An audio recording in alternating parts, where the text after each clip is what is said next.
जो मानको नॉनवेज बहुत पसंद से माने निहाती जानिथिबे रविवार हो कि बुधवार हो कि शुक्रवार हो जदि एमती कला जरी टिके घर को न आसिला ताले मनटा बिल्कुल भी भल लगेनी।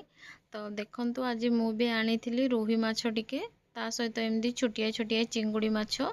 चलतु आगे ताको बाछि नबा बाछि नहीं ताको भल से भाजी दबा। तो मुझे भल कि भाजी देइथिली खाली लुण लंका हलदी देकी कारण मसला मते एते पसंद नुह। तापरे रोही माछ को भी भाजी देइथिली। तापर देखंतु मुझे मो खाइबा थाली सजै देइछि।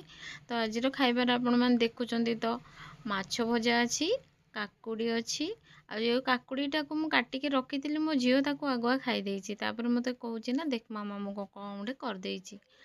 ता सहित भेंडी आलूर भजा टिके आउ चिंगुड़ी माछ आउ डाली टिके तापर बसिकी आमे मा झियो बसिकी खाई जाइथिलु। झील को मोर बहुत भल लगिला। से खाइला कौन भात खाइला भात दी तीन थर खाइदेव कि ना खाली चिंगुड़ी माछ खाइदेला ये माछ खाइदेला काकुड़ी खाइदेला उठिकी पलैला। सतरे सांग माने एमती सिंपल नॉनवेज खाइबाटी आज दिन बहुत टेस्टी थिला बहुत स्वादिष्ट थिला। तो आपण माने भी एमती सादा सादा माने किछि मसला बिना भी करके खांतु देखंतु बहुत भल लागि।